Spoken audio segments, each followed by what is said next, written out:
Because I talked to him about. I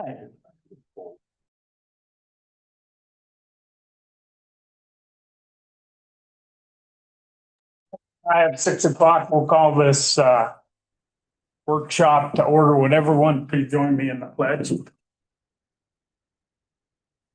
I pledge allegiance to the flag of the United States of America, republic for which it stands, one nation, under God, indivisible, with liberty and justice for all.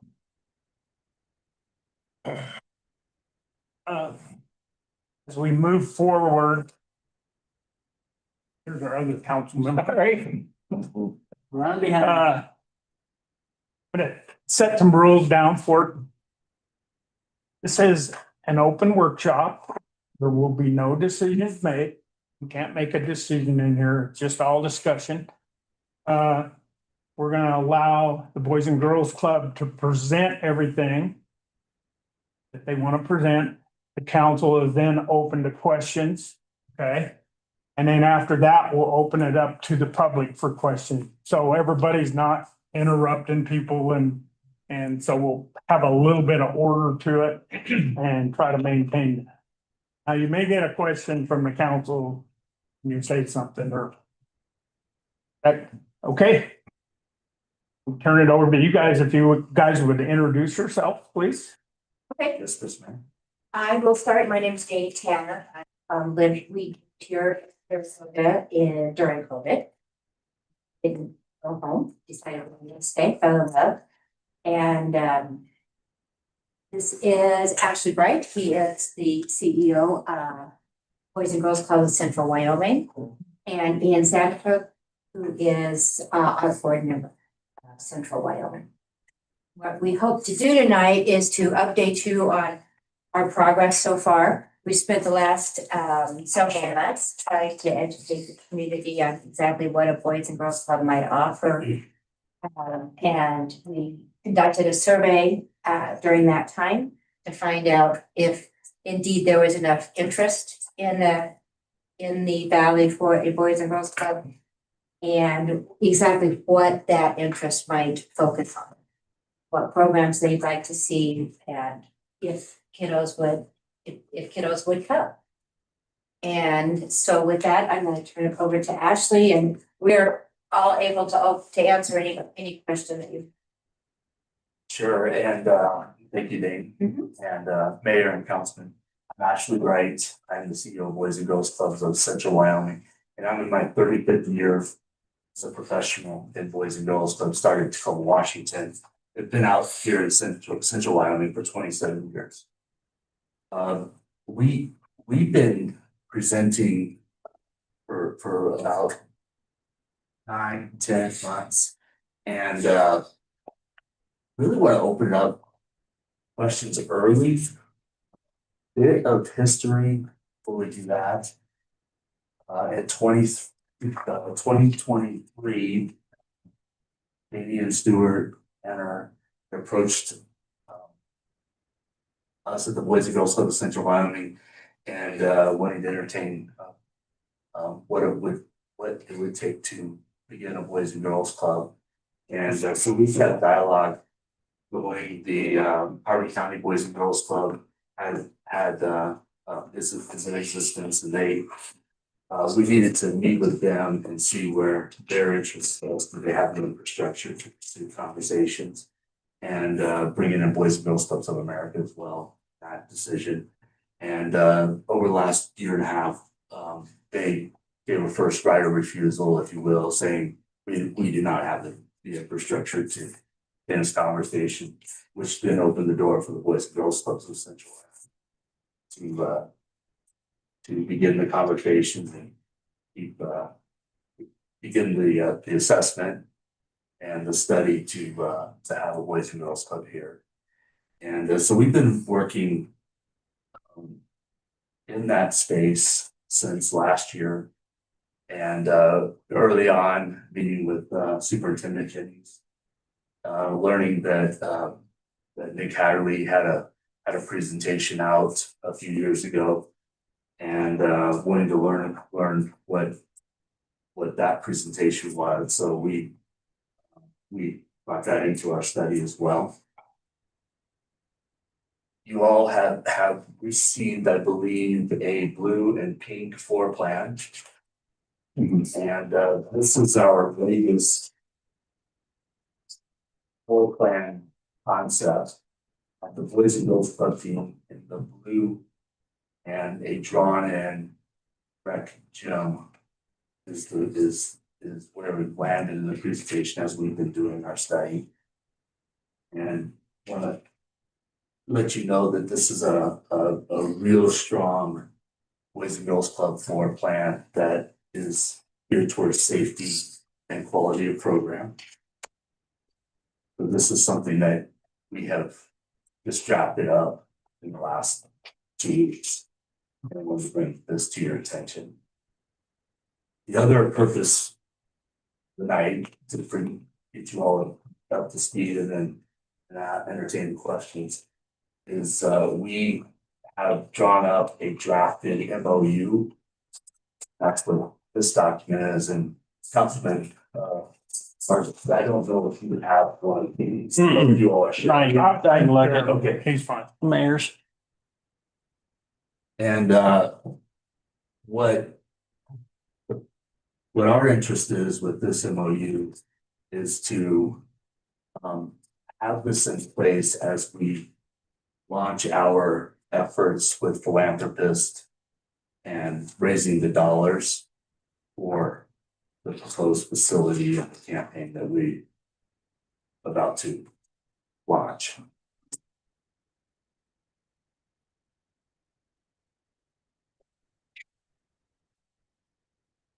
So.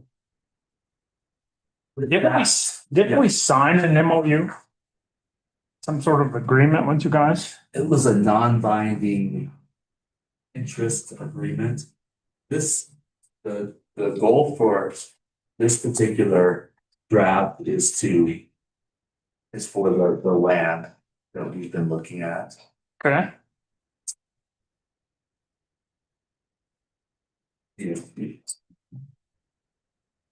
This is not exactly binding either. I mean, it doesn't state in full commitment. I think it's All right. general last page. So both parties can move forward.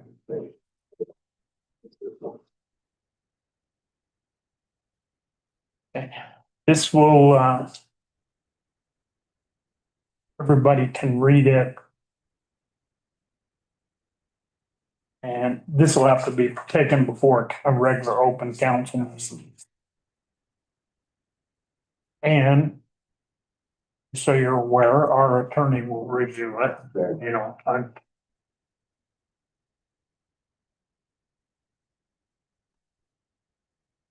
So exactly where are you guys at now? I know you're planning, but where's it at now? So we have had one town council meeting, town hall meeting, and we felt it went fairly well. There were folks there who had questions. What we heard initially when we started this process was that a Boys and Girls Club would be beneficial for the community. And that in addition to that the community really could use another gymnasium. And so at that point, that was when we decided that we would add an extra gymnasium that would be used by the community rec center.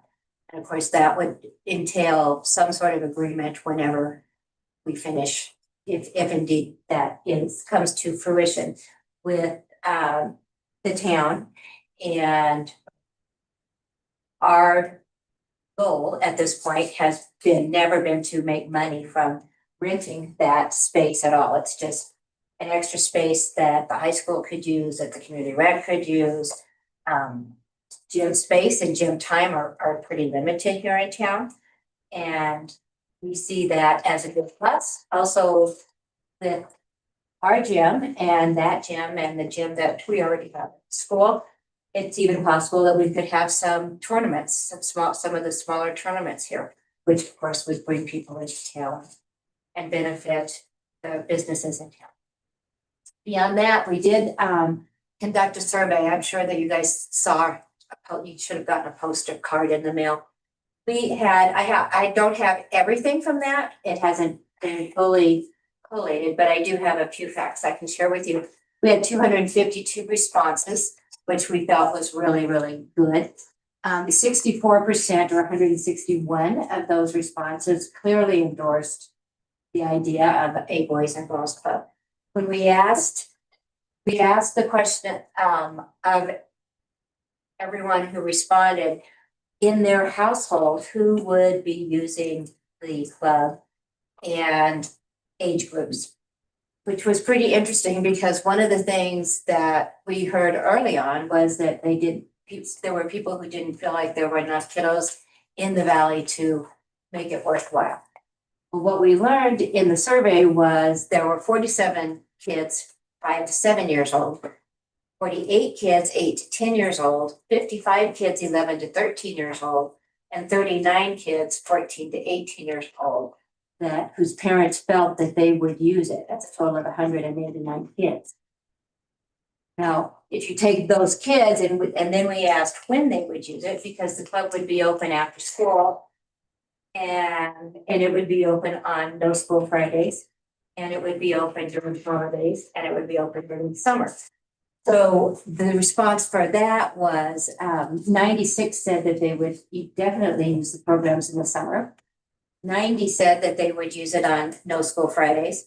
77 kids said that they would use it regularly after school, and 73 said that they would use it on school holidays. So for the size of our community in our valley, we really feel like that is a great use of the space and a great use of our efforts, and definitely a need. We have asked for volunteers for a steering committee, and that was created, and there are 9 people from the community that are on that steering committee.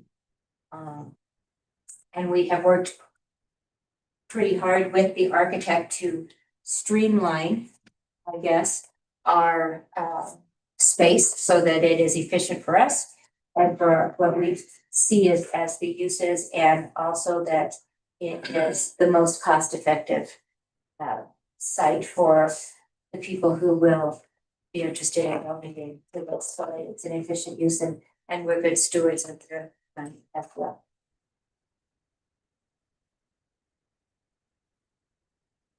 The Boys and Girls Club side of the floor plan is just over 14,000 square feet. That's what this is. Yes, sir. Yes, ma'am. And then the drawn in recreation gym is, and this side's about 8,000 to 9,000 square feet. Oh, with the additional gym. Yep, the additional gym side for rec use is 8,000 to 8,000. We asked the architect to give us this drawing so that if indeed in the future there is a need for more activity rooms on the rec side, there was an interest in building that out, then it's obvious that there's this empty space here that we would be able to pretty easily add that space for an activity room, whether it was a weight room or a yoga room or whatever people might be interested in. We met with Carter a couple of times and talked to him about how he would operate the rec gym. Could he incorporate it with with the community center and the goals and the vision and the service that's happening at the current community center? And he shared with us that there would be a plan to operate this additional gym. Okay. And we would work together along with the school district as well. So they were, they do this gym use that could really fill a need from a recreation standpoint. School district standpoint, we believe, that's fair to say. And also the tourism.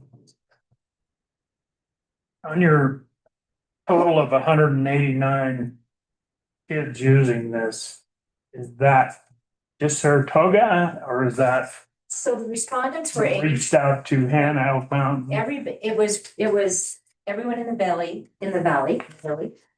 received the postcard. The responses were 85% Saratoga.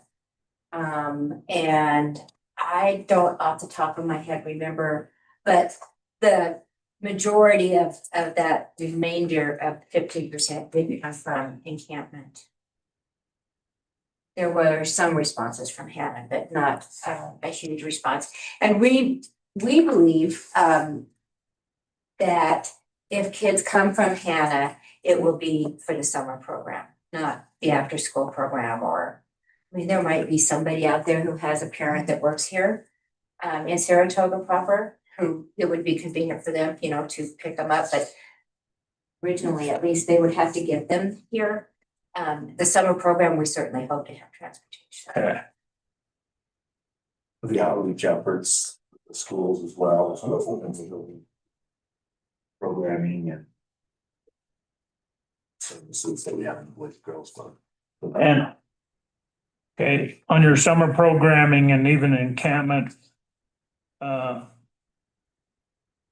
transportation, what do you figure there? I mean, how is that gonna work? Good question.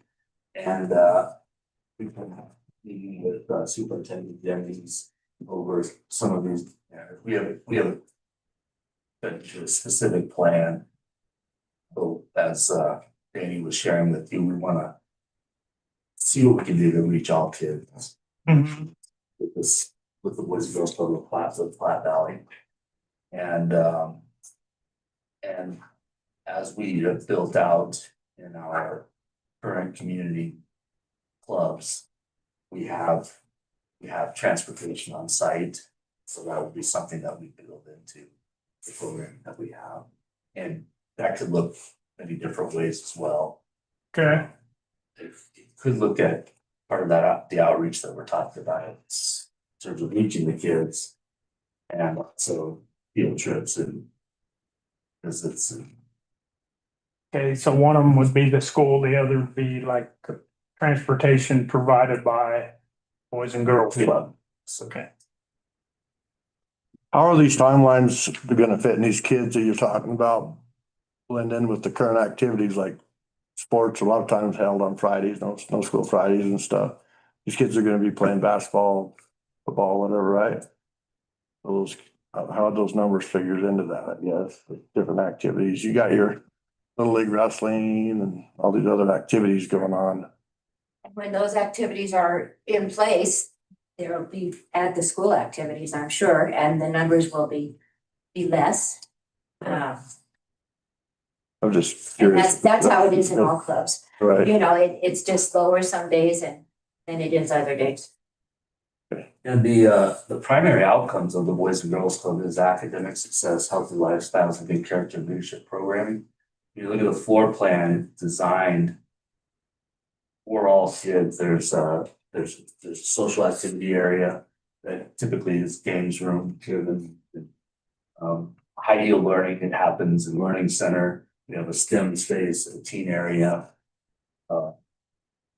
Areas for serve free snacks. So there's gonna be draws in different parts of the Boys and Girls Club. And a lot of times the gym's used for different creative ways to engage the young people. It's not driven, creation driven at all in terms of what we do. Those programs become almost a bait for kids to come in. And then we have the positive mentoring and the structure of after school supervision and summer as well. And we will also look to partner with other organizations and really seeks to blend in creative and dynamic programs that are locally fostered to meet the needs of. How's this all the staff? We staff with a director, an assistant director, and 2 part-time professionals and supplement volunteers. So it's a 1 to 20 ratio at most, so, but with this design, it'll be 1 to 10, 1 to 15 professional staff, 2 young.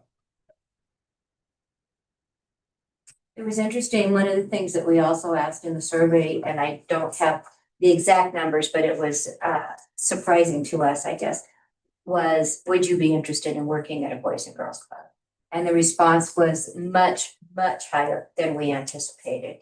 People saying that they would be interested in doing that. And since then, we've had several phone calls from people who are otherwise employed or folks that are staying at home with their children right now that have master's degrees in teaching that are not teaching right now, or they have a bachelor's in social work, and they said, this is my dream job. I would absolutely apply for that. So we didn't expect that response, but that is the response that we've had.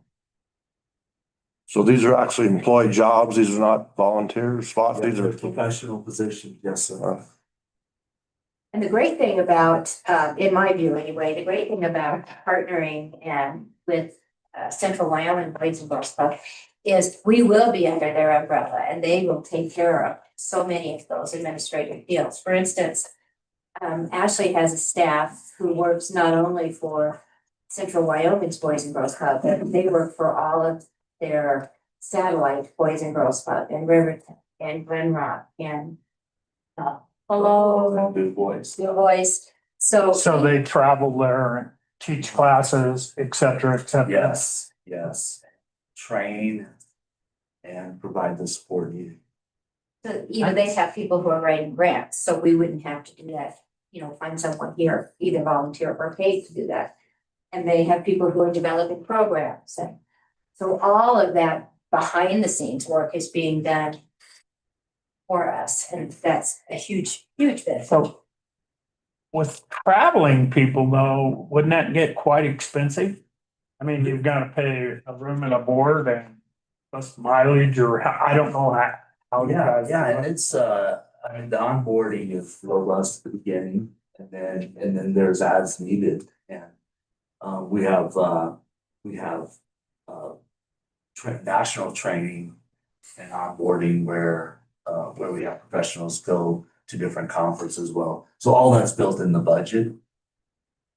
But we find that in communities, we're saving the communities at least $125,000 by taking communities up underneath our umbrella, providing the support that's all needed, taking them back on that organizations need and have to have the structure and to operate, that becomes incorporated into us. Your instructors, are they paid per session?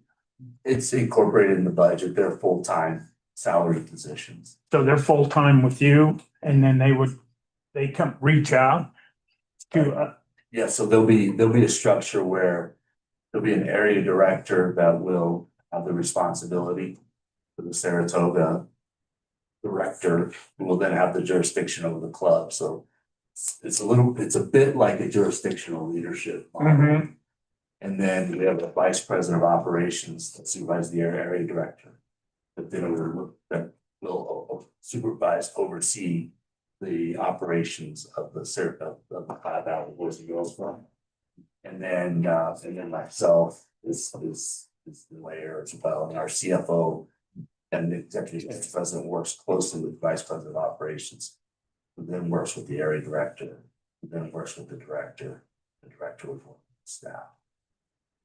So when these instructors go out, do you collect money from this Boys and Girls Club to help pay them, or It's is that, I mean, it's gotta some way or another, it's gotta work out some way. It does, yes, and it's a good question. So it's incorporated in the budgets for each of those sites. Portion of salary, it's 10% of our time.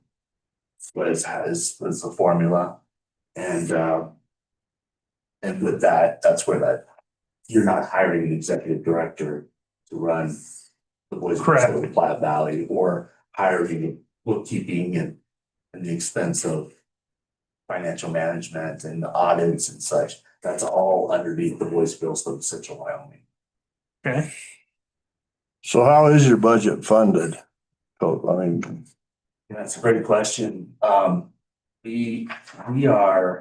We're funded in a way, we're funded through grants and foundations, individuals. In this campaign, we're going to raise dollars for our foundation.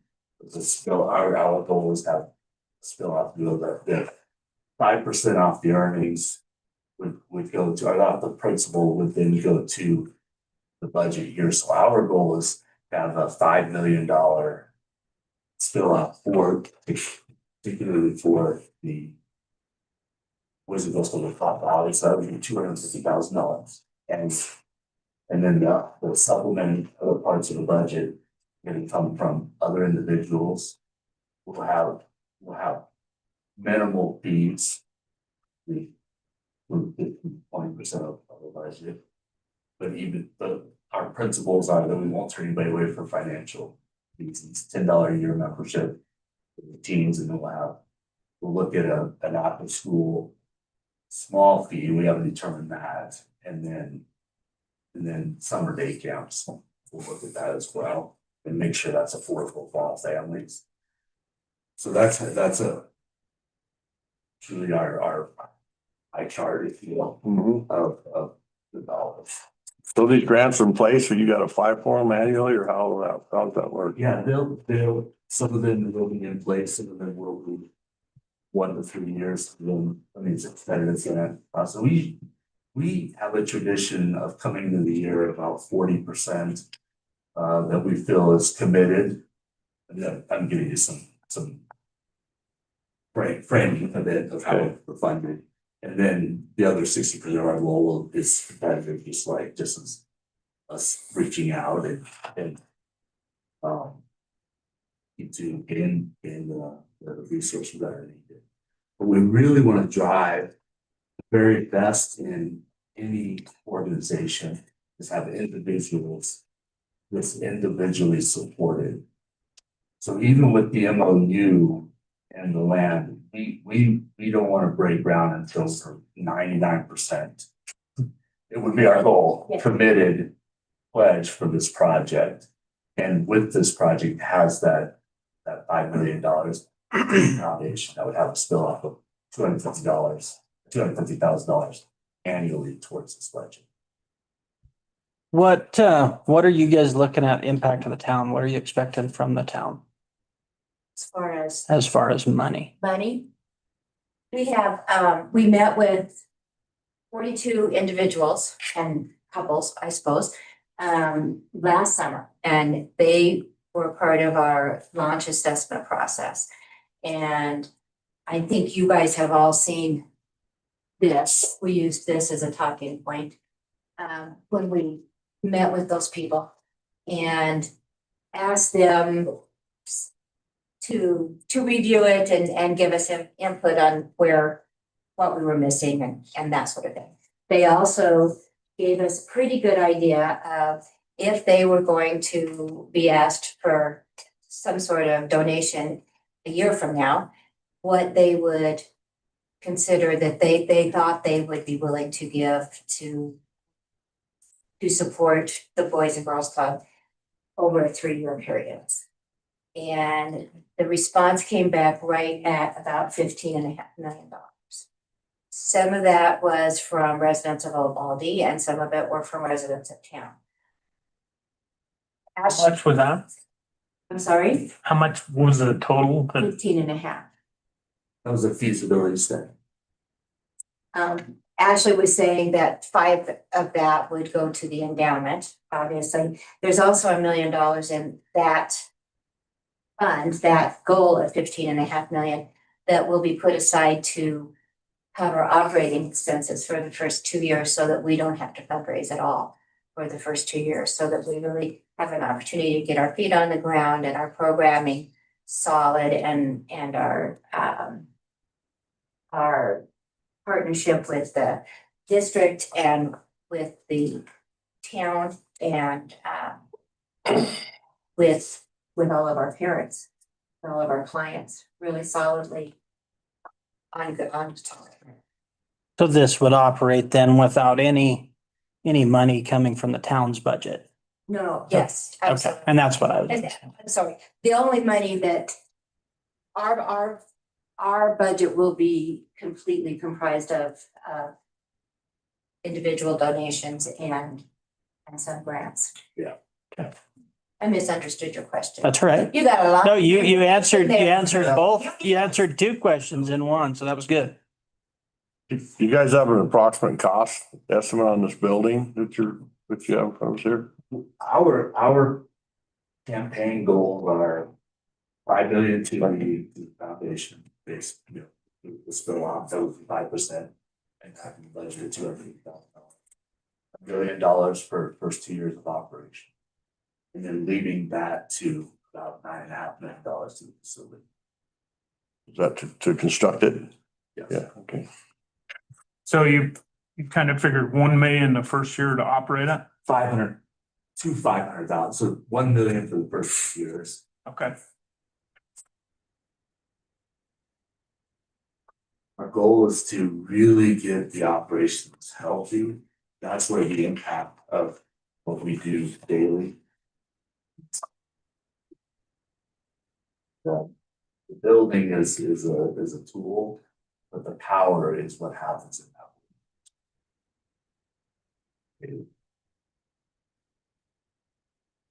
So you're kind of expecting approximately $500,000 every year to operate. It's coming, Roughly? it's coming in about 390 to 410, the way we're putting it. Okay. Together, we're looking at it, so.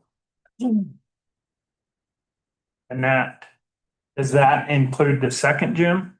That you'll both gyms and the, Yes, and that second gym. But what we've been presenting to Carter and the community center is that could that second gym be part of the rec budget? I mean, could he operate that underneath the rec budget? So that literally is a gym that the rec program would facilitate. That's our. so basically then the town would be responsible for. Exactly. Town be responsible for the second gym, Yes, sir. staffing and maintenance and all that. The campaign would build it.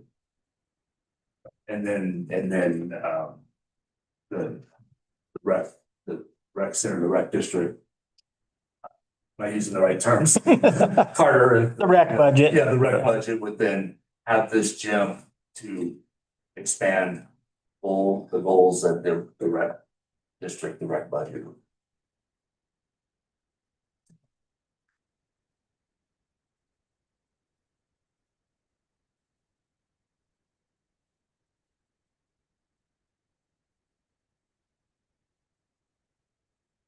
These are high school sized gyms. Seating. The ability to sit, yeah. Now, I asked you this once before, are you planning on putting bleachers then? In one or both? I would say yes. Yeah, done a deep dive of that, but we know how valuable that is for viewing and family spectators. So it'd be similar to the new facility that's built in Casper up by the event center. where they've got all the gyms and stuff, where you'd have the small bleachers Yep. around and stuff, yeah.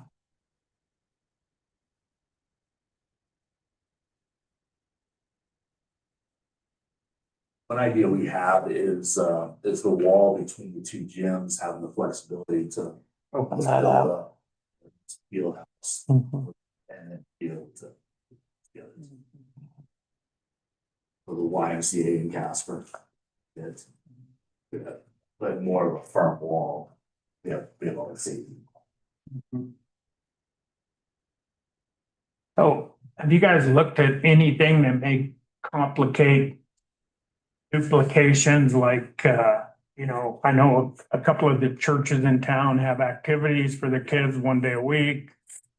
Some maybe two, so we're not doing the same thing. Has that been looked into any?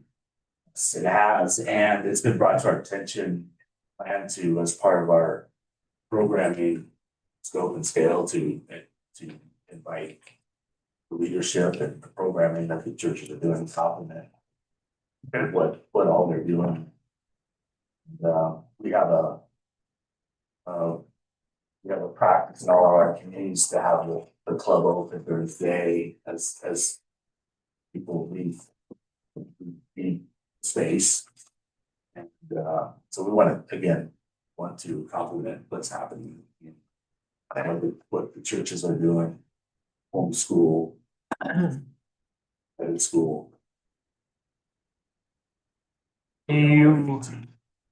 In your study, do you believe you can hire the people from this town Well- to do the work, or are we gonna have to reach out?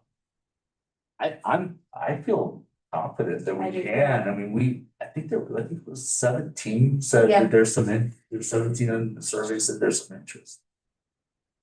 One person approached us, said that they were right background and degree and masters that has dreamed about running a central office.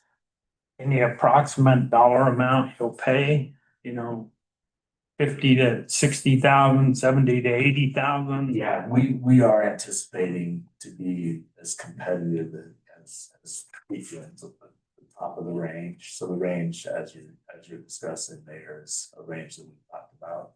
We want to meet with Superintendent Jennings and get an idea of what teachers are charging and on salaries. We continue to do that study, but I just said that's the range we. What's your biggest concern with this program?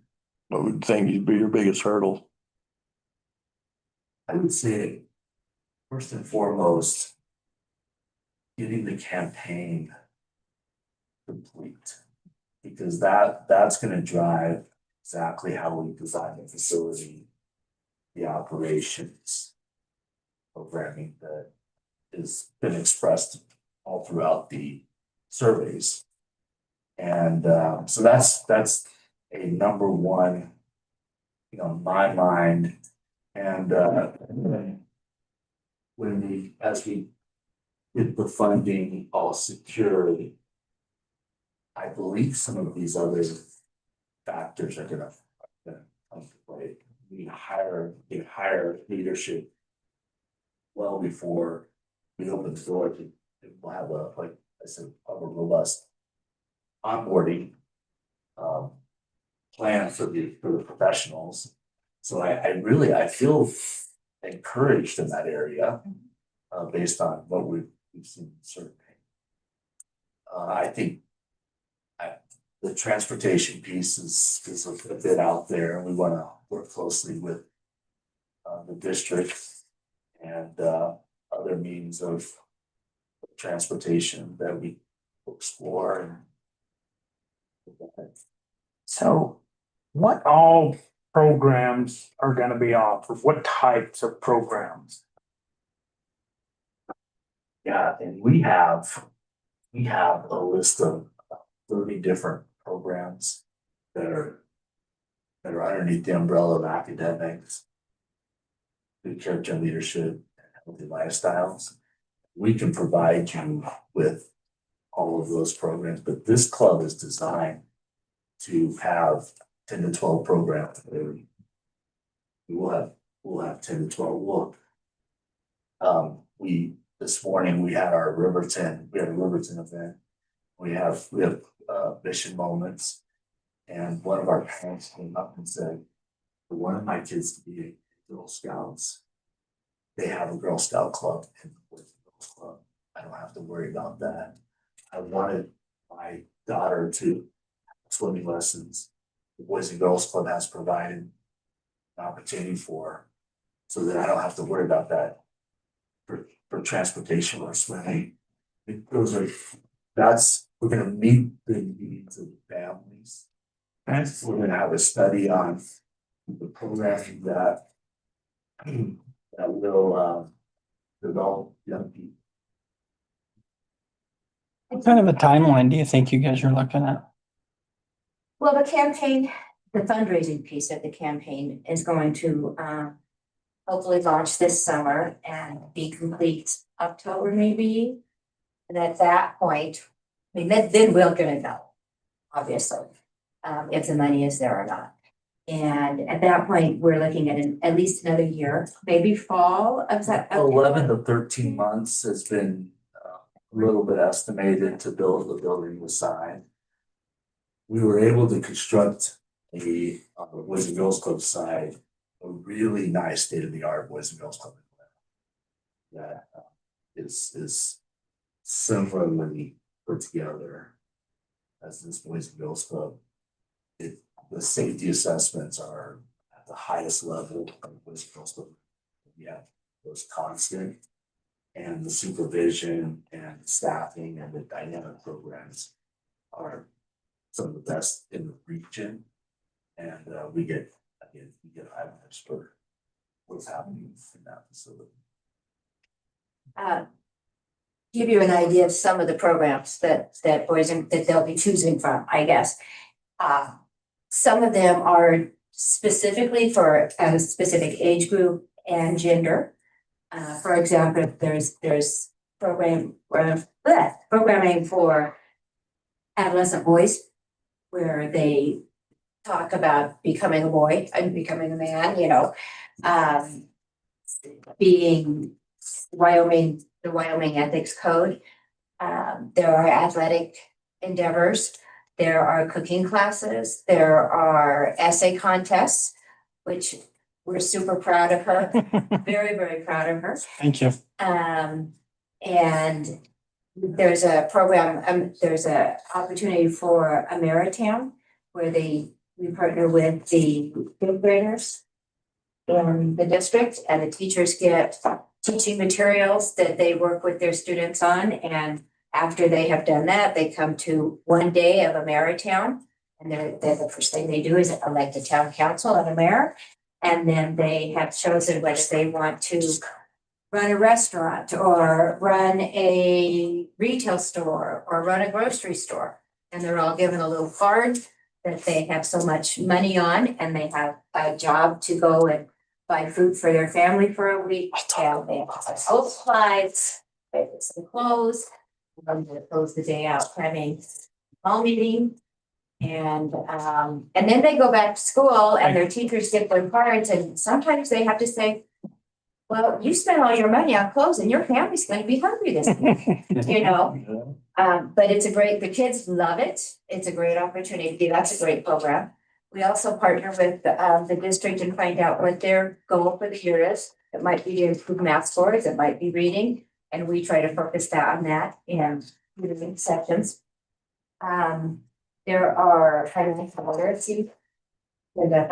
literacy programs, so our kids know how to, I don't know if we teach kids how to write checks anymore. I think I'm the only person alive who writes a check now. But they'll learn about Venmo, they'll learn about how to be safe on social media and how not to get swept in, to social media. Not to be a bully, or to not be a victim of that bullying. There's so many, I'm just trying to, and of course, the after school tutoring help is, Well, it's really important. you coordinate through a school district too, don't you? if they need, School district is the primary partner those from. So many of our clubs, most of our clubs, all of our clubs, I should say, are working closely with the district, and some get invited to staff meetings. Find out the needs. We have programs where the district has birth kids to the club and after school care and tutoring as things talked about our project level program. So yeah, so we're very interested in the outcomes and goals that the district has. And we're finding some incredible results. Again, I'll go back to this morning in Riverton. Another parent came up with two different parents that shared their story with the kids. And said their child was struggling in school and is not now, and credits the Boys and Girls Club for that outcome. And that's what we do. So we're the fun factor is huge, but we're also an extension of what the goals are for the district and kids, all kids.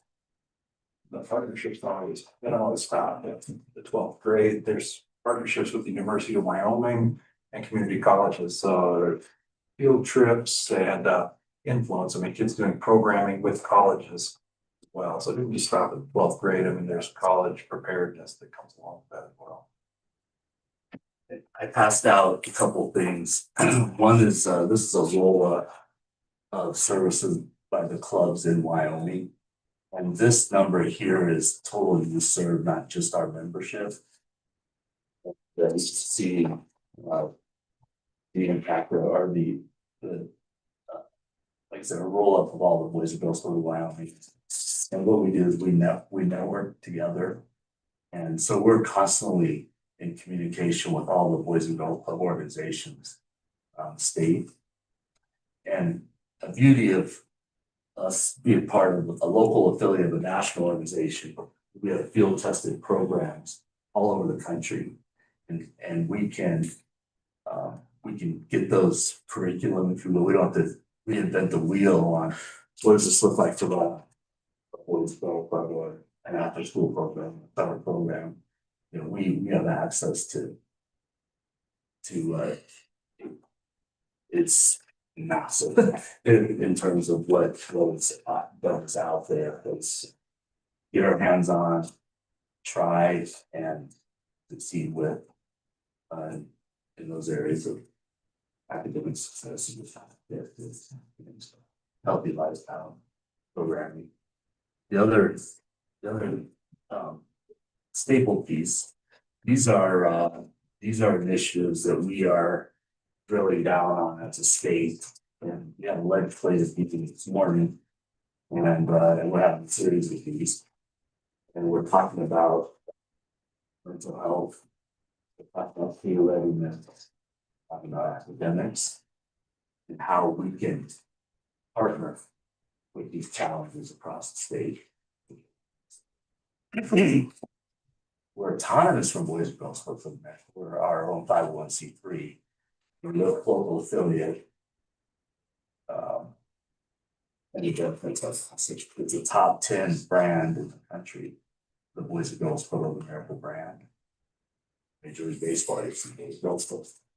And it's so the Chronicle of Philanthropy has identified Boys and Girls Club brand as a top 10 nonprofit brand. You had a guest speaker a couple weekends ago in Casper at that event that was a Boys and Girls Club member.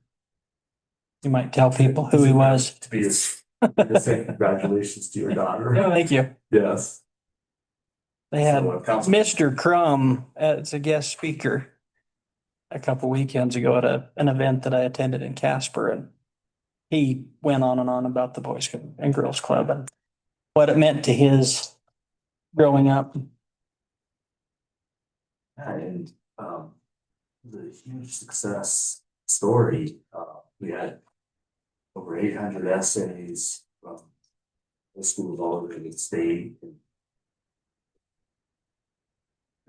private schools and And the councilman's daughter from Saratoga, second overall. And so congratulations to the district, but yeah. Exciting.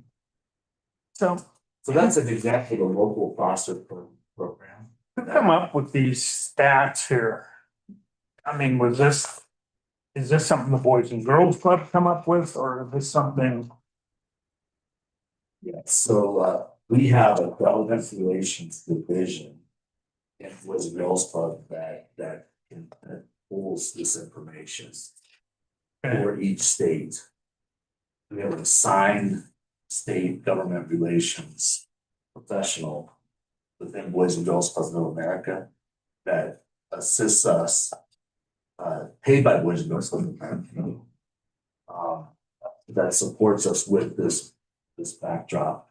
And these are some of the initiatives that we're seeing around as well. And we drill it down to Wyoming, but we know that these are hot areas in our state. Career readiness, achievements. And So- help.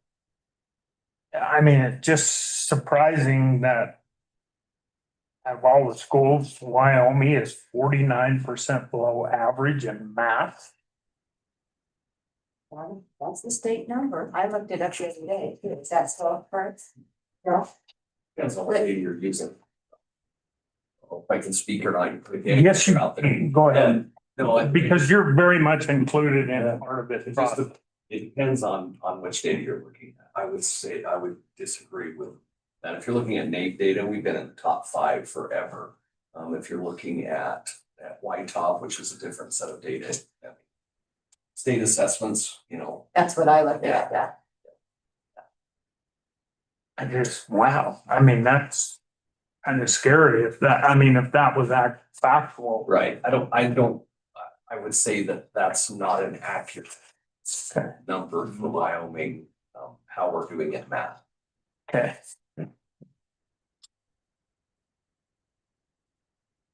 Thank you.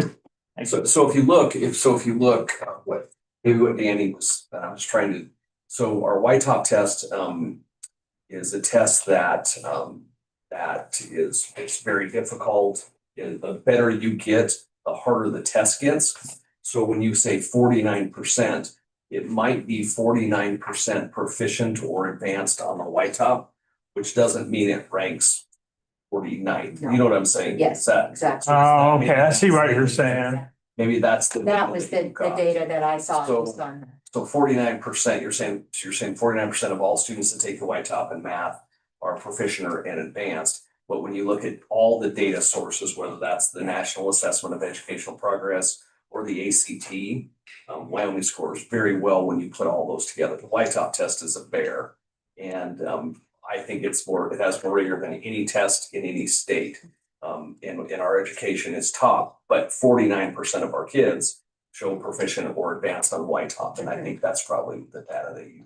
Yeah, that it you is. looked at. It is exactly. Okay, thanks for explaining. Makes sense. Yeah, it does.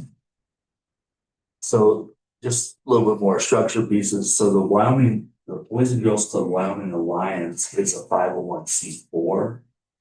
And we have a board of directors that are made up of local organizations that make up this 501(c)(4). And that allows the alliance to lobby and gain state dollars. And so we have had some success with our alliance over the years in getting some state dollars that benefit every community that has a Boys and Girls Club. Okay. That's the purpose of the alliance. The other active group is the area council, and that's a network of the Wyoming Boys and Girls Clubs. And so we're a local voice, the Boys and Girls Clubs of America. And Jan Cundy, who serves on the Boys and Girls Club of Central Wyoming Board, she's a national representative. She's appointed nationally to represent Montana and Wyoming for the national area. And then Matt Castle, for ours, he serves as president of the alliance. And then, Dustin Airport, who, is on our board, he's the president of the area council of Wyoming. We have a lot of presence. Board of directors. Have the six on the state. And that. How many clubs are in Wyoming? How many boys? We have 24 club sites in 12 communities. The organizations are in Campbell County, that's a separate 501c3. Rock Springs is a separate 501c3.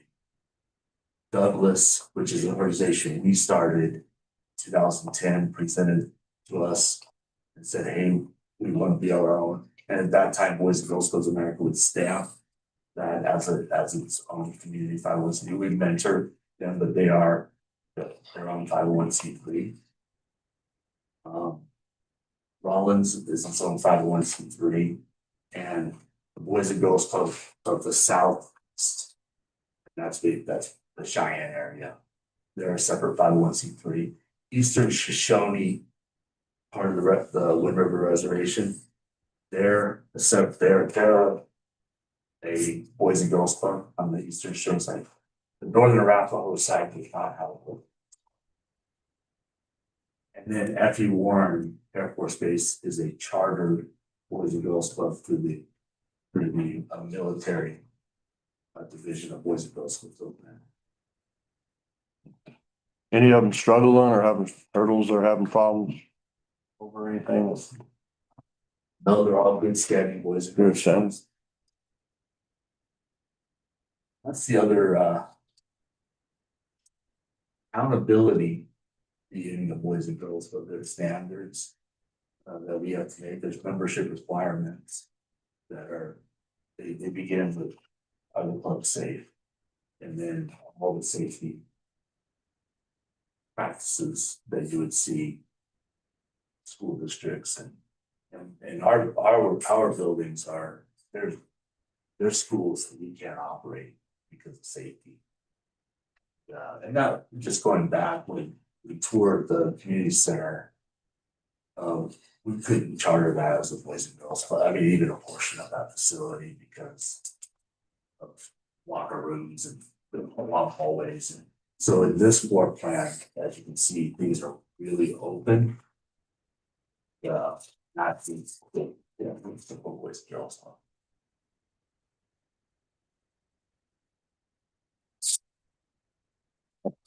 So the ones you mentioned are their own 501c3. Yes, sir. Okay, Yes, sir. and then the ones that are left are the 501c4s. No. The only 501c4 is the Wyoming Alliance. Okay, That's representing the Wyoming structures of them. Yeah. Big one there left. Central Wyoming, there's a number of sites spread out, so I think there are major Central Wyoming spots. So underneath our umbrella is Buffalo, Riverton, Du Bois, Glen Rock, Casper. Those are the keys. And Casper and Mills. Yeah. So this would be the Boys and Girls Club Platte Sorry about that. would be our, What's your newest facility was Glen Rock and then what, probably Du Bois? Glen Rock was the newest facility. Du Bois was a youth activity center. And then it was basically a church that did youth activity. It was a grassroots effort. It started in 2006, 2011, they became a Boys and Girls Club. And in 2019, our board and their board came together and we ended up acquiring the process of acquiring it. Which one of those communities would be about the size of Saratoga, would you say? It's the Glen Rock. The Glen Rock one? And the other part of our structure is that there'll be board members, governance board members from the Saratoga Platte Valley area serving on the Boys and Girls Club of Central Wyoming.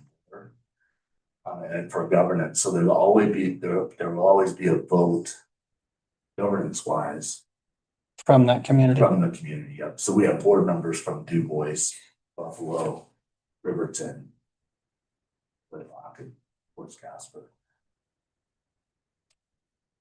Does that go by population? How many votes you get? It's. No, we try to, we really, our goal is to have 2 members from each community. And that way, if one person can't make a board meeting, then another person could. And how often are those meetings? They're monthly meetings, they're monthly meetings and we have, June we have off. And in November and December, we have our annual meeting. So we have 10 meetings a year. And they're noon to 1. They're just 1 hour. And we remote, people are remoting it, so we give. Do them on Zoom or whatever. Yeah. So that'll be a reply from our organization as we build out, there'll be board members, governance that will serve on the Boys and Girls Club Central Line Board. And then we'll have an active advisory council. And those, the board members that are from here preside over the advisory council. And that's a network, non-governance. So it's parents and business leaders. And the goal for the advisory council is to basically evaluate the Boys and Girls Club, advocate, and help plan Boys and Girls Club. So that really does stay local in terms of the needs, the voice, the reviews. And we incorporate our advisory council when we hire professionals. We put panels together from the advisory council that want to serve in that way. And then the board members, they preside over the meetings. And so there's always budget and profit and loss, there's statements. So everybody knows how we're doing financially, and our goal is to balance the operations in those communities that we serve. So the closest one to us probably Rollins then, but the boys club, is there one in Rollins? There's the Boys Club and Boys and Girls Club in Rollins. Right. That is, it's not separate 501c. Okay. And we're getting with them, we work with them as we do the. That is a separate. Okay. It's not part of the Boys and Girls situation. I have a question from the back. Yes, ma'am, it is, yes. And how many kids do they have? I think that they're serving over 225 annually, and they see between 45 and 55 kids a day. And the facility is about 11,000 square feet. It's not this size of facility.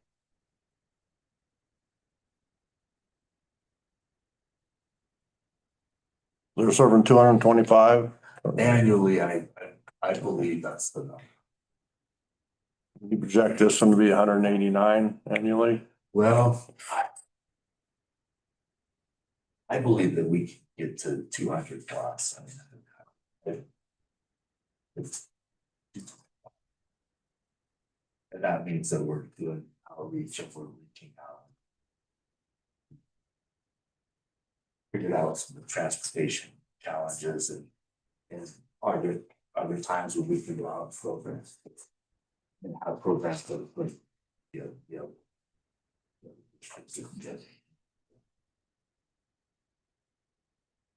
How many? Go ahead. So quick question, about meals and snacks. What do you, so like summertime, if you have summer programming, kids are provided meals during the Yep. day, is that how it's It is, yeah, structured, yeah, and we worked with, in some of our communities, we work with the district. On, the district has provided meals of bring down through USDA and. So we have that relationship with them, and then some. We have morning snack, afternoon snack, and families will bring in lunches, and some clubs we actually serve lunch. So it's gonna depend on the community, how we structure the free snacks. We have the dinner program. So serving summer meals, if it wasn't provided by the district, still could be an option. It could be, yes, yeah, and we could work together For on our that. kids. Yeah. Okay. Yeah, and we've found that when we have worked closely with the districts, and it's been a benefit for the districts to the summer. What we found, like with our new legislative laws with the funding silos that are in effect, we can only spend money in certain areas on certain things. State of Wyoming doesn't fund food nutrition for our kids. They fund $0. So we get a little bit of money from the feds. But we no longer can supplement, like we supplement about $400,000 for our food service program. And we can't afford it now that the funding silos are there. And so the need for a summer food program, I've really heard a lot about. Might sound a little bit cruel, but I'm not sure where the school's responsible for feed kids in the summertime. That's a little bit of a weird thing for me, and so if the club can fill that niche to feed kids in the summer, it sure would be, provide help for our families that are here that are done now. asking the question. Do you have summer school? Yes, it's a short summer school, a 10-day summer school, not a full summer school. You don't do any meal serving? We have in the past, we're not gonna be able to funding wise in the future. Okay, so those are some things that we can, that's an example. The networking that we have, that we're having. That may be some. Successful. And at the main club at one point, I mean, there was a need for that during the summer for kids to get food nutrition, and we're getting meals, so they were eating snack, lunch, late snack, and there'd be free dinner that was served, not only to the kids, but to their family members who sometimes come in and eat a free meal at night. And the main club, we developed a program, I think it's called ProStart. ProStart is the name of the program. It was a vocational training program where kids would come in and they learn culinary arts, and there was a full functioning kitchen where they would make the lunches, make the dinners, and kids were going through this ProStart program as a culinary program. Is one example of a program the Boys and Girls Club had. And that started with the main club, and that opened up in 2007, maybe? Yep. Right around there. Yeah.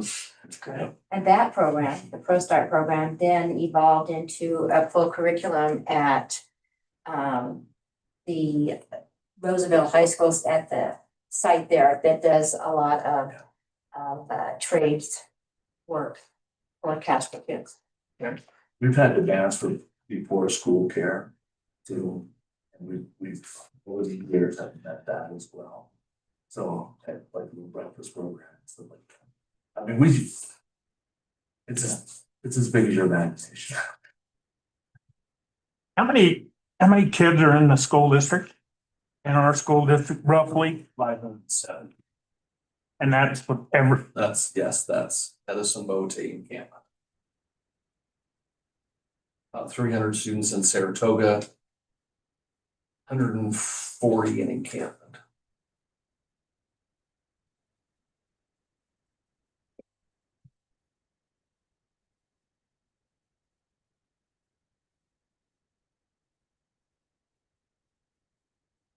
We piloted other initiatives over the year, with our high school. Game every day, built by kids program. Kids would walk, it's part of the help. Part of our club. Yeah, breakfast program for school kids. Those are just some of the things that the piloted ProStart, and then we have the only anti-literacy center in the state of Wyoming, called Town. Town, we have 8 counties. It's a 5th grade curriculum that is being taught in school, any experiences to run the economy. We've done that initiative. We have a boxing club that's attached to our financial literacy center. We've been innovative over the years and creative in terms of needs that happen in the community. And so membership is a family membership, family of 4. It's $10 a year. Okay. The membership's $10 a year, and then And with the families will share with us some regular needs and then. Now, again, have a design where nobody's trying to pay financial reasons. And then we have some day camp as well. And that assists with. That assists with some of those budget needs, but truly 10 to 15% of the budget usually advanced. What There's is, extra for every, I didn't understand what you were saying. Yeah, so no, so there'd be a semester. So families would sign up for a semester. That would Okay. or what you said. day camps, Okay. but sometimes it's weekly, it's through the summer break. And so it's not by the program at all. Okay. It's. Kids are coming every day. Summer day camps. what do those usually cost, something like that, on an Yeah. average? On average, it's between $40. Some of our communities up to $80. And Per year? no, not per year. Sometimes some of those are semester, Okay. some of those are monthly. I mean, it's structured. And we'll do some research on that. We're not quite ready to nail down this is what it's gonna cost. Again, we want to get to a place where we know what we have.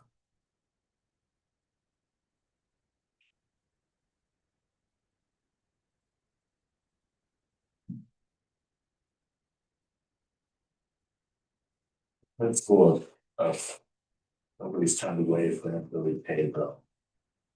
It's the heartbeat. What we do. They should do this.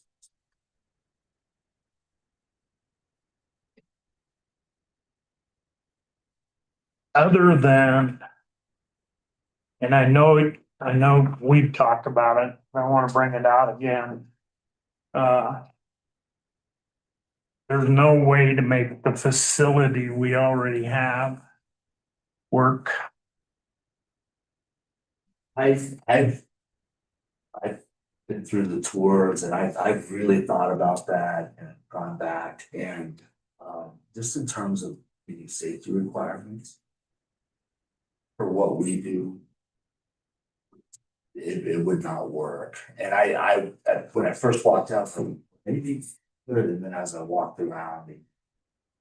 We have, the safety standards are incredible now. I mean, we struggle with even some of the newer schools that are built. In terms of like, we only program out of this space, and if we go over here, then there's gonna be some findings, and we have to just work around those. So I looked at that with a good study, and just really felt like with the long hallways, the locker rooms, the way the gym was set.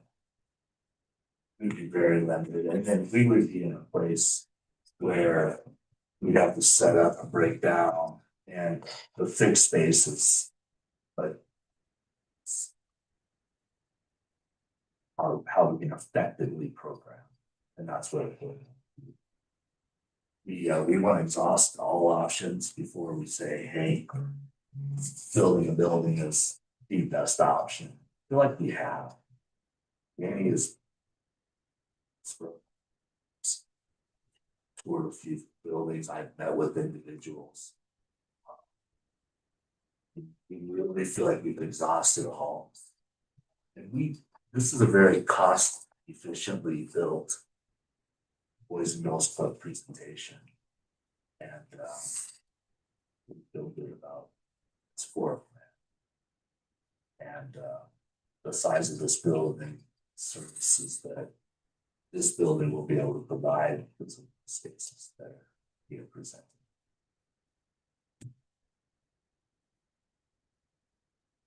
Ashley and his staff have run out of various facilities before. We run programming out of schools where we're making it work for years, like in Glen Rock, for example, there were directors in there and they're trying to put high quality programming into us, built for that, and so it just doesn't work right, and so. I mean, really, when he's looking at this stuff, he knows whether it's gonna work, because we've done it across the state multiple times, and, you know. I know that happened in Buffalo, right? We had a Buffalo with a shell. We were operating out of some shell facility before we ended up building a voice up there several years ago. I mean, you wanna have a safe facility and one that's conducive to programming, and there's multiple things going on at any time. So if it's one big open gym space, how effective is the homework help and reading program gonna be if there's dodgeball going on at the same time in the same room? So there is something to having the space designed so there's effective programming. And that's something that's been learned over years with trial and error and different communities.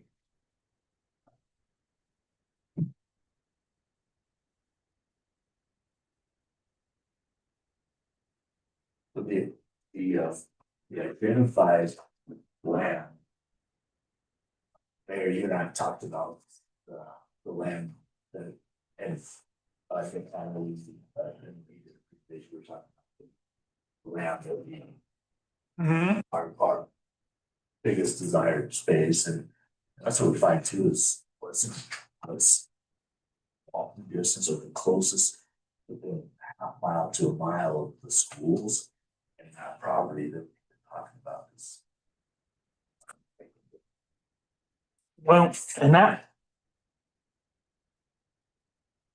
may work out, but I think we definitely have to look at a different entrance into it. Instead of, there's no way you're gonna come across and go into the middle. With a driveway and split that chunk of land. It's basically that land, if you looked at it on GIS, it's a half a block is what it is, where the library sets. Right. And the vacant land. The town owned behind that. We're still working on that process. In fact, we had a meeting on it this week, so. We still don't know what's gonna happen. And what would be awesome for us is if we can get there so that we have the right presentation for the philanthropist and the meeting. Say, here's where, the city and there's our presentations that it's. Well, it is definitely, I think out of the land that the town has, it's probably one of the better spots. As far as the schools, I don't foresee them going anywhere anytime soon, do you? Okay. But, plus the town's gonna put in quite a bit of money with a walkway all the way from the high school down to the elementary. So that'll be something really needed for safety and everything else, but.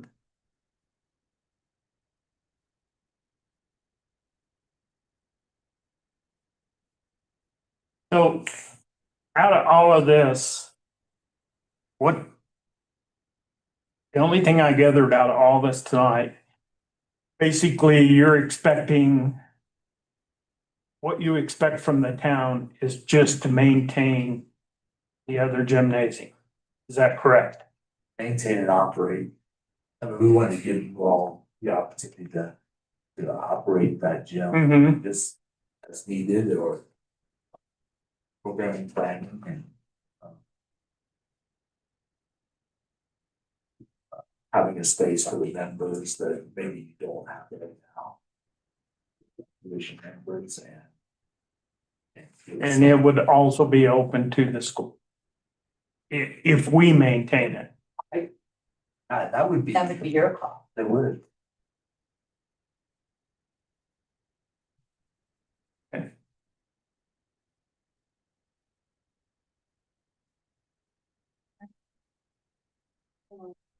So can you walk me through, so if the town, if the rec portion of the gym is built. So the town, you're wanting the town of Saratoga to take their rec budget and give it to you. Is that correct? Or, okay, so how, I thought you said 200, you wanted the rec budget to be able to maintain it. Oh, I was just meeting with Carter and Thayer and I had a conversation that if this gym was built, could that fit up underneath the rec operations? And it sounded favorable.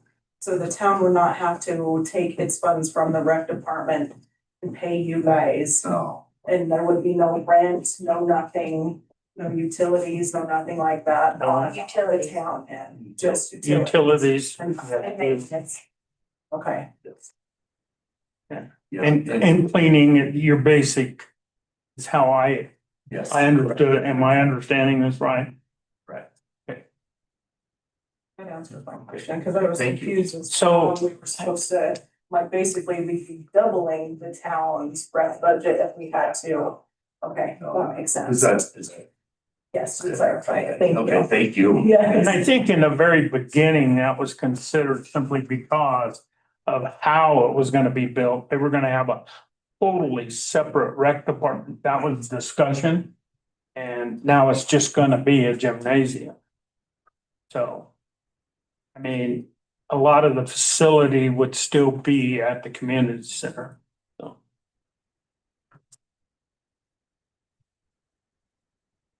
Couple things I think that are important, I think. Current gym and our current space at the community center, our PVCC. Has really been supportive of our district. We're able to host conferences. there. 100%. We're able to do a lot of things, just a wonderful facility. And so, you know, I can't speak for my board, but for our district perspective, that's just been a great thing for us. The club, where that really comes into its benefit of kids, I think Councilman Oxford had you know, said something pretty significant when he asked about, we have a lot of kids participating in sports. They're gonna be busy. They're not, I think those kids from, you know, from sixth grade to senior high school. Well, there'll be times when we don't see a lot of those kids because of the activities, but when our girls aren't in volleyball and basketball, I do see that they would use the club. I see that, you know, our kids that are just, you know, too young to play junior high and high school sports, you know, those first graders to, you know, to fifth graders, really having a place to go. Because when I came here just 10 years ago, we had a place called the Hub. I have no idea why it was called the Hub. It was the Hub, and we actually had about 30 or 40 of our kids go to the Hub after school and did some activities. And then, you know, now it's Nick's, you know, dojo or whatever his martial arts thing is. I don't know if I said that right. I'm not a martial arts guy, but we lost that Hub, and it really was. And I think it was, you know, a loss for our community for whatever reason. Those kids didn't have a place to go. And so I really see that partnership with the club just, you know, being a good thing for our youth. And that's why, you know, I've been such a proponent of it. That part, you know, I don't want to see our community center fail. They've been amazing for us. We want to continue that. And I've talked with Carter, you know, can we do both? You know, what's the likelihood of that just being, you know, a taxpayer? And I think he's pretty supportive of that idea. And so I don't know, just a couple of things from the school perspective. We'll say, you know, the data thing is not accurate, but that doesn't mean that we can't get better in math or we can't get better at language arts. You know, I think, you know, our ACT data for this district is amazing. Our ACT data for the past 2 years has been in the top 5 in the state of Wyoming, which Wyoming's ranked 1 or 2 in the whole nation for testing all their juniors. So academically, Wyoming's in good shape. This white top data is just is what it is. But we can get better. And the idea of having tools that we share with our school to the club is something that I talked to other Superintendent Glenrock. I've had conversations with him, who actually was from Saratoga, but he supports it 1,000,000% because of that partnership and what they do. And so we definitely are appreciative of our community center. We will continue to use it but we also see the need for those, you know, for certain pockets of our kids at different times.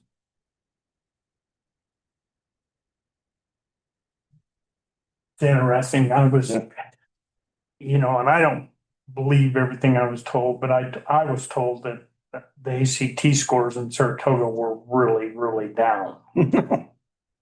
Our juniors, and that data hasn't been released yet, but our juniors this year just are incredible there. So, like I said, there's only 17 states in the United States that require all their juniors to take the ACT. Otherwise, it's just only the kids that are going to college take it, and so that number's a little bit skewed. But out of the 17 states, Wyoming was number one last year, and I think we slipped to number 4. And our district as a whole are above the state average. So last year we were number 4 in the state out of 48 districts, and this year we're number 6 out of 48 districts. So our ACT data is very strong. And I've talked to parents who have kids that aren't going to school, but took the ACT just to see where they were at, and they were in the mid-20s, which is Right. I think Saratoga's phenomenal. junior class, when we get to release the data, will be, if not one of the top schools in the state, but maybe the top school in the state. That's why I say I don't believe everything I'm told. By no means, I'm like, no, that's great. You know, congratulations. Oh.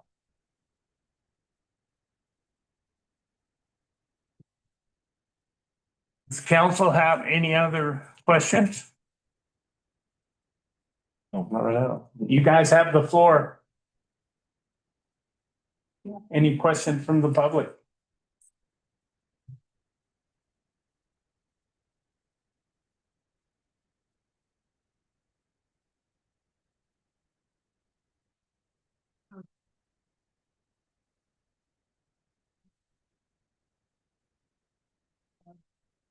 Whole plant now. I don't know, so those kids from Encampment, Riverside, Hannah, and Rock River can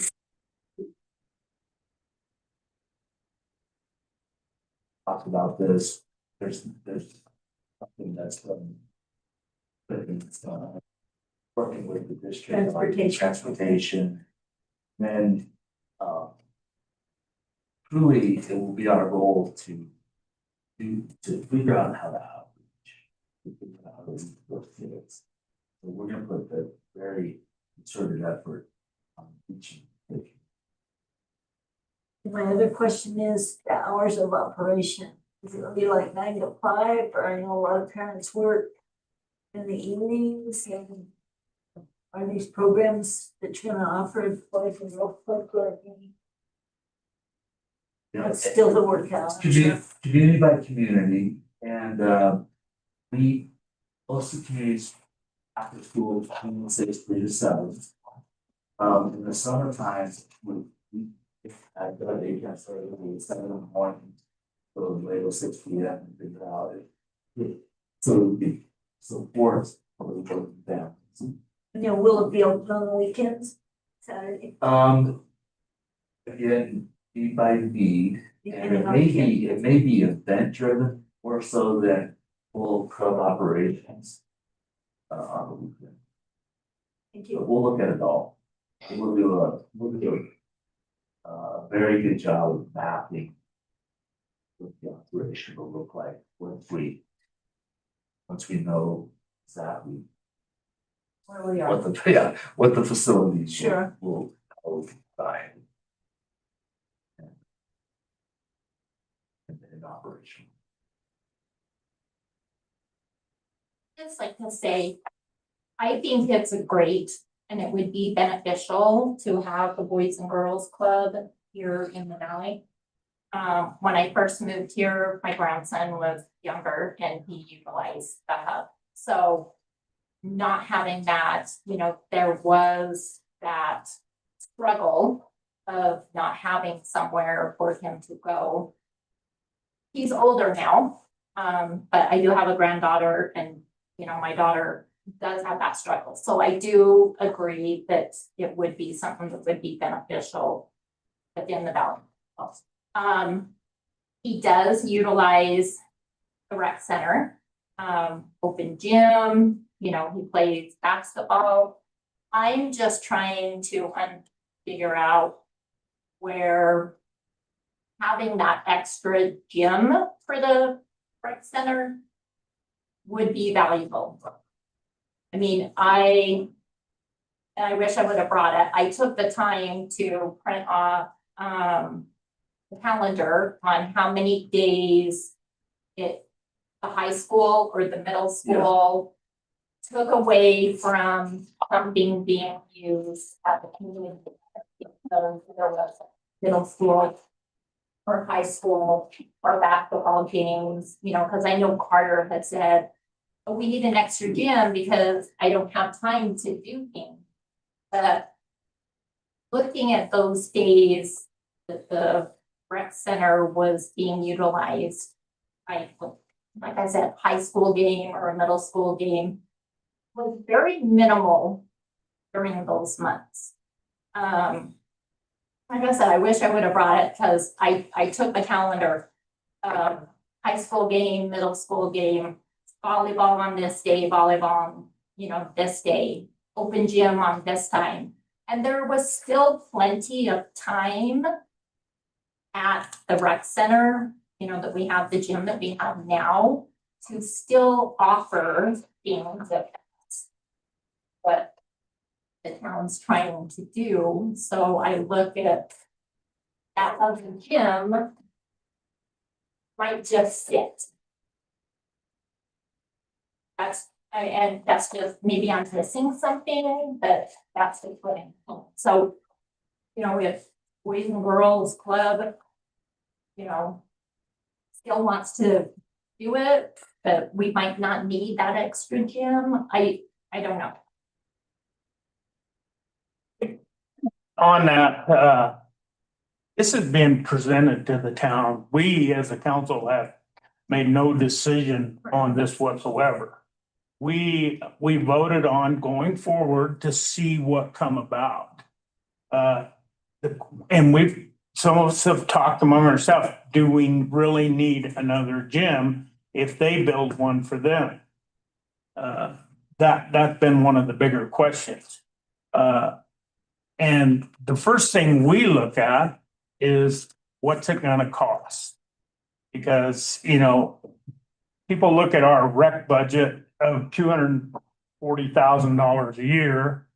Then we have, okay, that's just for the recreation people at the community center. Then you put our swimming pool in there, you put the hot pool in there, you put all our parks in there.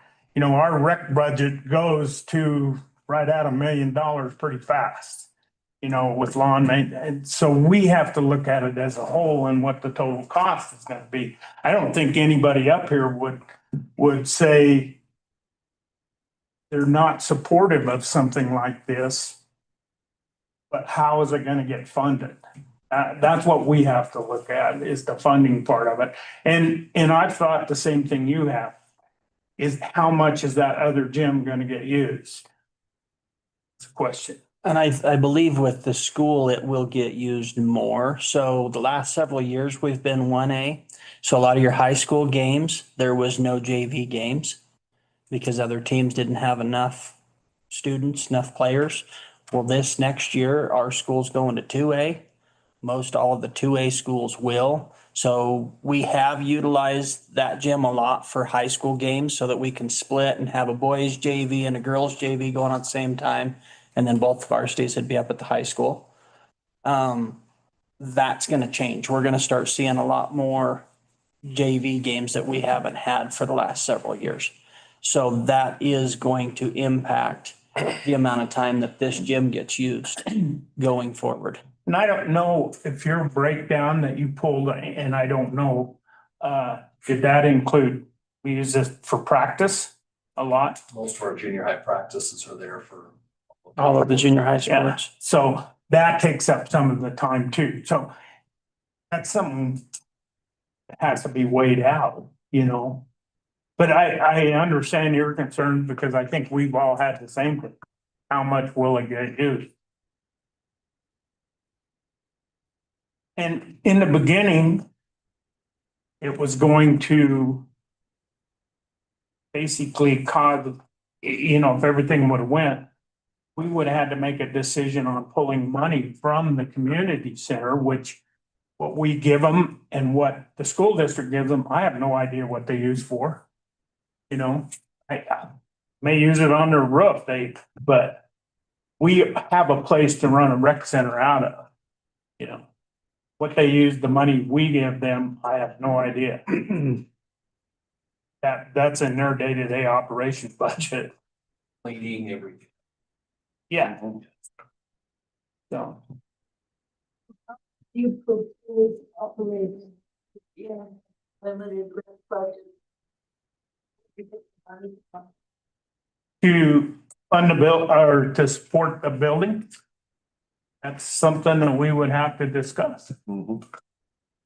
Because, you know, I don't know. I have no idea what it costs to run it, you know, what the heating's gonna be, what the electricals, you know, without doing some research, and I don't know if the school district breaks it down on what it costs to, your heating bill is for the school. Yeah, your electric bill's for the school, you know. I don't know how, well, I'm sure there's ways to break it down, but it's something that we would have to look into. Because that would probably put an increase in the rec budget. It couldn't help but put an increase in it. So then we have to decide we have enough money to do that. So. So with the school. There's a lot of questions. And there's a lot of other things that we are working on rec-wise too, you know. Any other questions?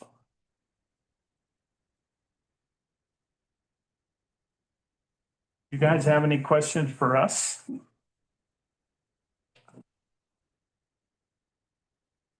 It's really, You can email them down to me and I'll see that the council gets them if something comes to mind. Anybody can. You can email them to the mayor and I'll see that everybody gets them and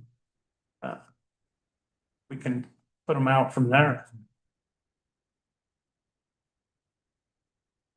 So where exactly are you guys going next? Just working on the fundraiser? Yeah, yes. So. I believe it's gonna be important for us to. The MOU, with working MOU, knowing that we wouldn't break ground until we were 9.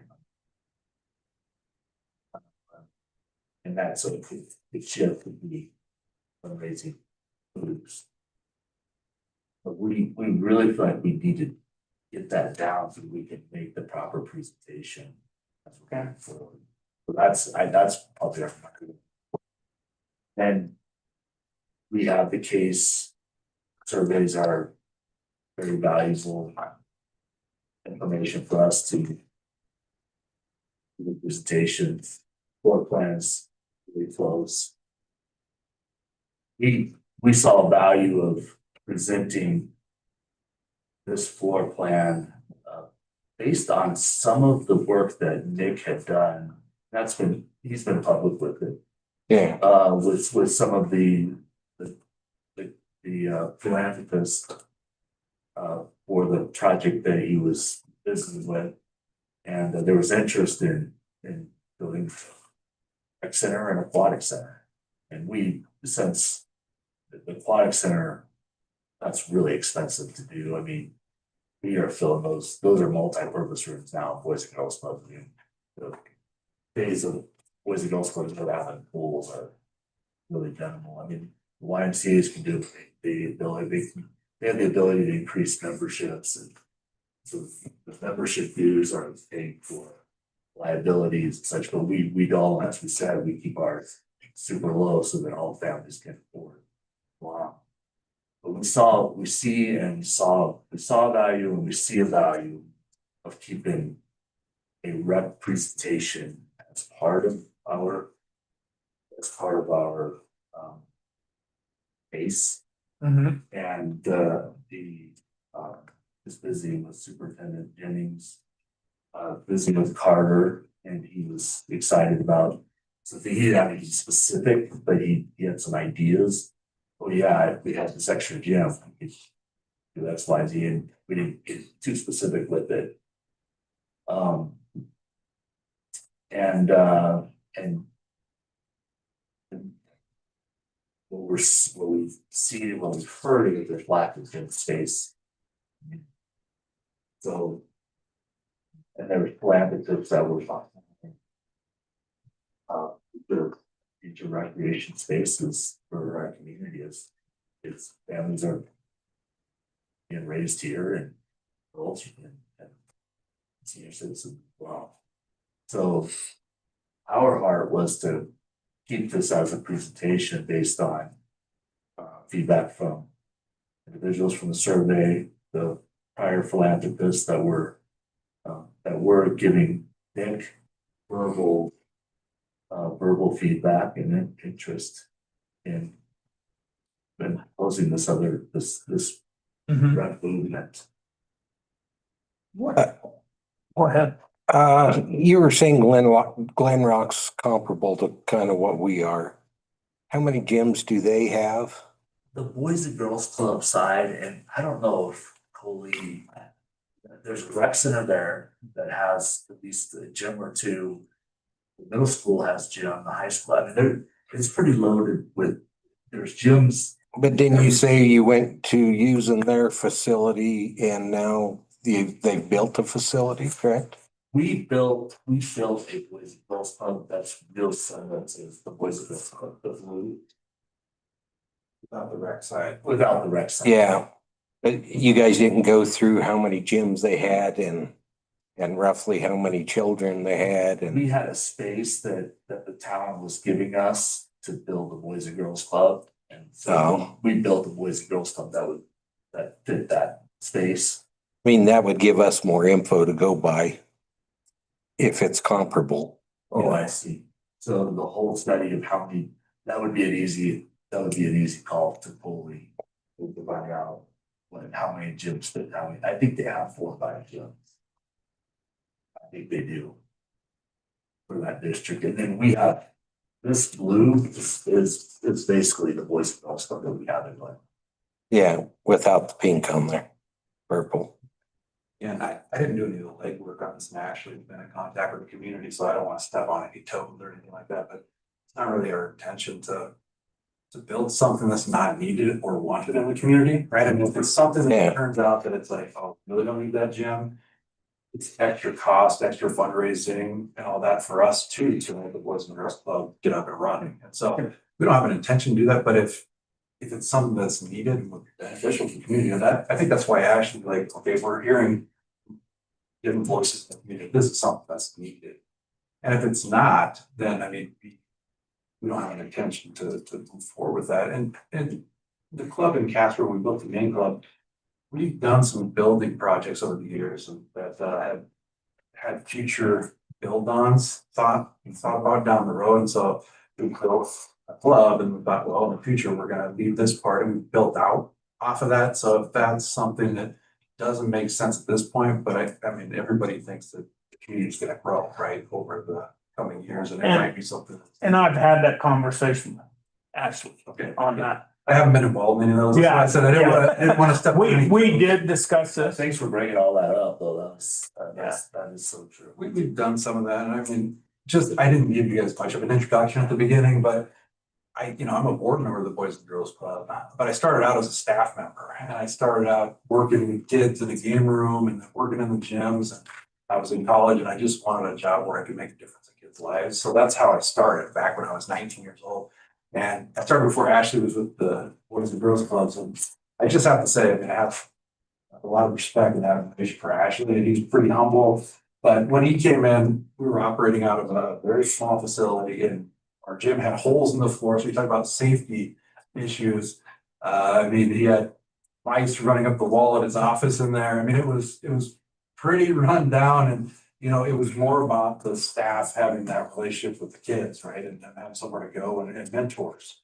And what he's been able to do over the years is really incredible. I don't know if you guys have toured any of the facilities or clubs around the state that have been built and there's state of the art clubs that he's been able to do. So, I mean, there's a need and usually when there's a need, it gets filled by the Boys and Girls Club. And I can say, I haven't seen a gym that's that empty with Ashley yet. I mean, there was something that gets built to fill that, right? So there's an empty gym. There's sports programs that are built that kids are coming in for flag football, indoor soccer, and the winter, other things. So things get built up over time. So a little bit of that history, just so you guys know, I've seen it start from almost nothing to, it wasn't, budget was $100,000 or something, or under $100,000 maybe when we started. And it's big budget, but there's a lot of overhead, a lot of staff and things like that. So, yeah, I mean, we want to do what's best for kids and community. That's our whole goal here. Thank you. Yes. Question. I was just wondering if the numbers are there to begin with. Jerry. And then they happen to drop down. Is there a threshold where the Boys and Only Girls Club Shadrach. pulls out? And does no longer like continue a program because the numbers are not there? And then if so, what happens to the building at that point in time?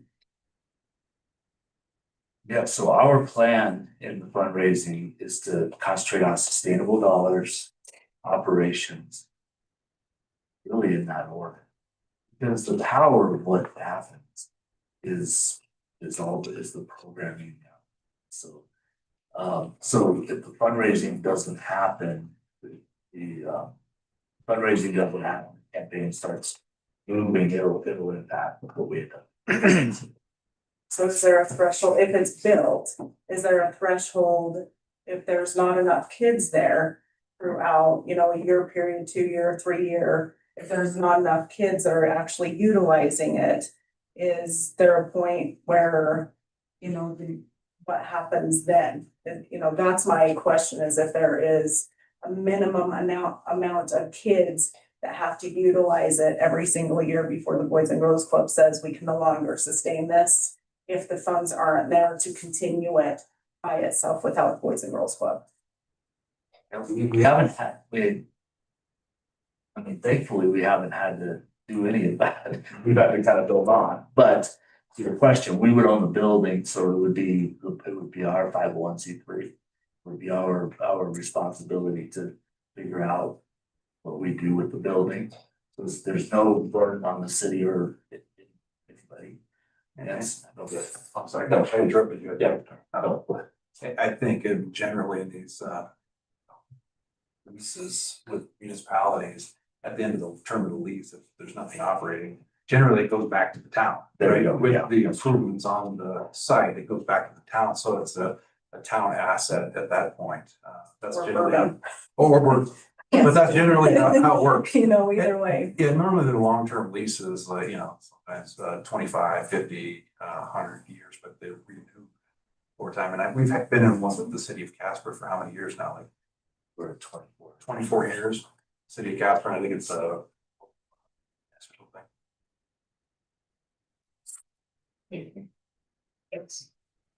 good things to bring up.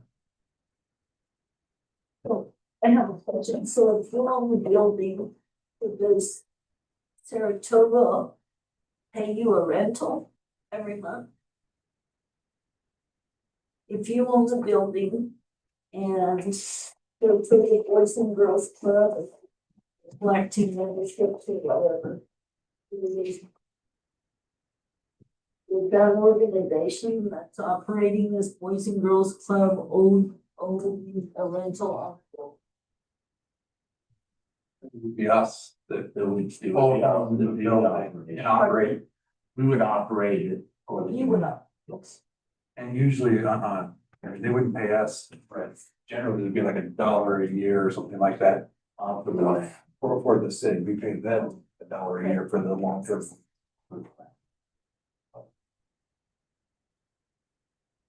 Unless we add the gym, the extra gym. And that changes everything. And it's still not a rental cost on, or a lease cost on it. We just have We just to have to pay the utilities and maintain and Yeah. one quick question. I know you said this. What's the square footage of the blue? 14,400 square feet. And the purple is 8,000. Yeah, this is, both. Yeah. Yeah, Right around 8, 9. 8 to 9 on the purple.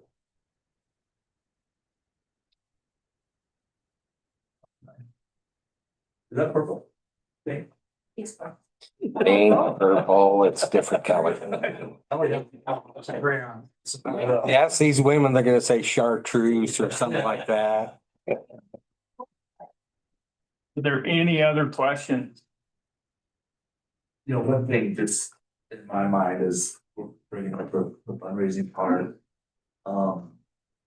We want to have incredible communication with you all as we're moving through the campaign, you know, we're doing. And we'll work incredibly close with updates all the time on how we are doing. And if, you know, if things are getting kind of moved and altered a bit, or we're not seeing some of the commitments that we thought we would, or maybe we're seeing maybe it's flown out too on the other side, like, well, the commitments are really coming in, so let's get back to the table on what we're. Okay. Please keep the school district informed too, because they play a big part in this too. Mayor, after you have a work session like this and you guys then have time to visit and consider this, what kind of time schedule are we looking at that we might hear back from you? As far as the MOU, Yes. I'll get it out to the lawyer tomorrow. I would say hopefully by the next council meeting. Oh, Which will be 6th of May. Could possibly have it back then. It, at the latest, would be the 20th of May. Okay, Keep firing questions, mayor and council. Keep the questions moving, that's how we're growing with this. Gonna be in the all. okay. Well, I think we'll just say it's over.